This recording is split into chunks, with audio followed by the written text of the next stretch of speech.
Well, hello all my crafty friends, and if you're new to my channel, thank you so much for subscribing because these videos are for you. I love sharing the things that I learn and the things that I find, and I try to make a video and describe it in a way that you can replicate it or make your own version of it.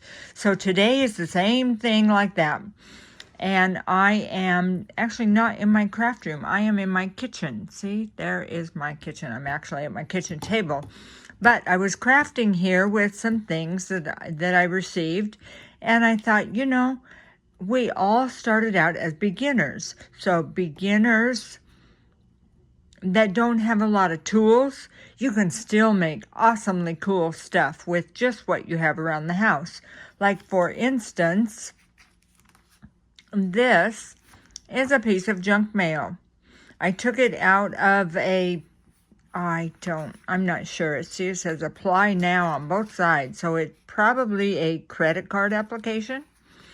So it was like on the bottom of the page, and I ripped it out and I folded this part over and I started decorating it. See, I started decorating it and covering up the things that I don't want people to see. And then I took my scissors and cut a little divot out here, so you know that that's a pocket. And I didn't glue it so you could see that it's actually a piece of junk mail. So I'm going to glue this up the sides right here and then secure that down, and then I got a pocket there. And then that's a tag, and I can poke a hole here and stick a ribbon or a thread through it if I want. If not, I can just have it be a tag like this. And then I decorate the back side the same way. Let's see, I've got another piece of junk mail here. This one. And I've also done the same thing with this one with my scissors. And see, this one is all words. I probably should turn this one around this way, because I like all those words. But anyway, the point of this one was to show you that even if you don't have a hole punch like this, if you have a stapler, see, I stapled this ribbon here. You can see that I stapled it. And then I thought, well, if you want to cover up the staple, use this is a piece of a magazine that I punched out with my 1-inch circle. See, I've got a lot of these. That's just a piece of cardstock, plain old cardstock. See, it's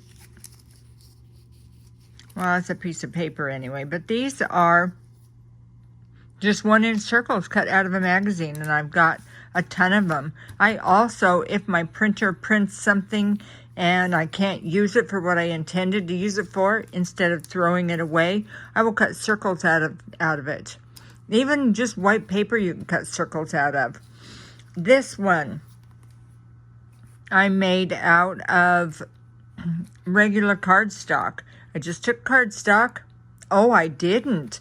Look, this one is a Sudafed box. This is, where's the rest of that box? It's here somewhere.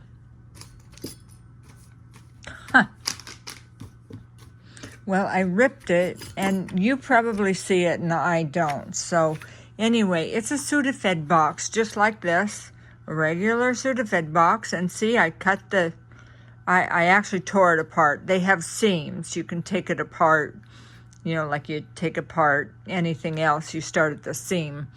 Well, I took that apart. I cut the front off. I cut all the little tabs off, and I cut with my scissors. I cut the corners off, made a tag looking shape. I inked it on the edges, and I took my scissors and the edge of a piece of paper and drew lines. See, those lines are just a piece of my pencil. I took my pencil and used a straight edge I actually used the straight edge of the side of a piece of cardstock, but you can use a ruler or just freehand it. It doesn't have to be straight. And then I square dance. So we usually have these tickets for door prizes and split the pot and things like that. So I save all the tickets that I can. I bring them home. See, I got book pages here in the background. This is like the barcode off of that Sudafed box. And this purple round thing is one of my circles out of my magazine. And the tie for this is actually dryer sheet. I put the dryer sheet in the dryer, dried my clothes, and then took it out and put it in a sack in my craft room. And I used these dryer sheets like other crafters use cheesecloth. So there's another one. This one is the other piece of junk mail that I was talking about. And I showed you about the stapling and put the round circle on it. Now, if you don't have a circle punch, see, here is my 1-inch circle punch. If you don't have a circle punch, use your scissors. Cut a square. It doesn't have to be round. Who says it's got to be round? You could have a whole bunch of squares like this. And people love getting this kind of stuff in racks. If you want to trade with somebody, be creative. Cut a bunch of squares or circles or triangles, any kind of shape, and make something like this. And you've got trading stock. People love getting things that you make by hand. Now, this is something, I found this laying on the floor. I have no idea where this came from. This is garland, and it kind of looks like it's Mardi Gras, because it's got some Mardi Gras, you know, decorations in it. But anyway, so I found it on the floor. I started ripping pieces off of it and gluing them down, and this is just plain old cardstock. Now, if you don't have cardstock, which you can get at Walmart, you probably can get it at the Dollar Tree. But if you don't have cardstock, you can use regular printer paper. I would just glue 2 pieces together to make it a little bit sturdier. And I just started gluing the pieces on from that to garland, and see book pages, pieces of book pages on there, and some of my circles.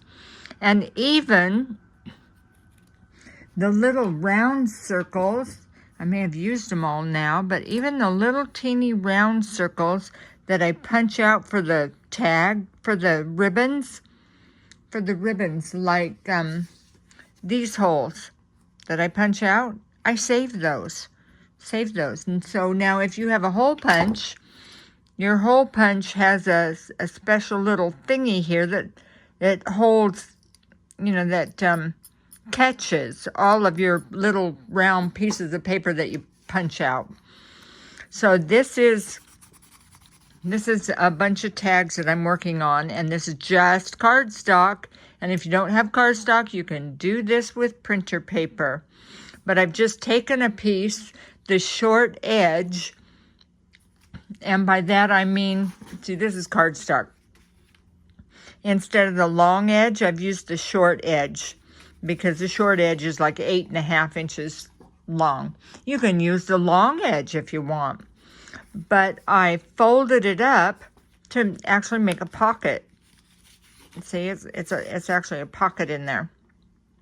And all you gotta do is decorate this, put a ribbon on it or a piece of dryer sheet, and you've got ephemera to trade with someone, you know, to mail out with someone. And if you make a couple of these, it can't cost more than $1.50 or $2 to mail it.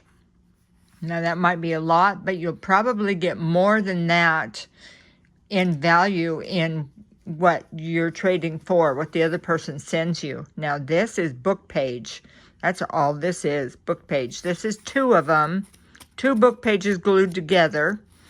And this is actually a piece of ribbon. And, you know, I have seen ribbon on a set of towels that we bought. They like tie them up with ribbon. And this is the same ribbon. I just glued it down here. That's all this is.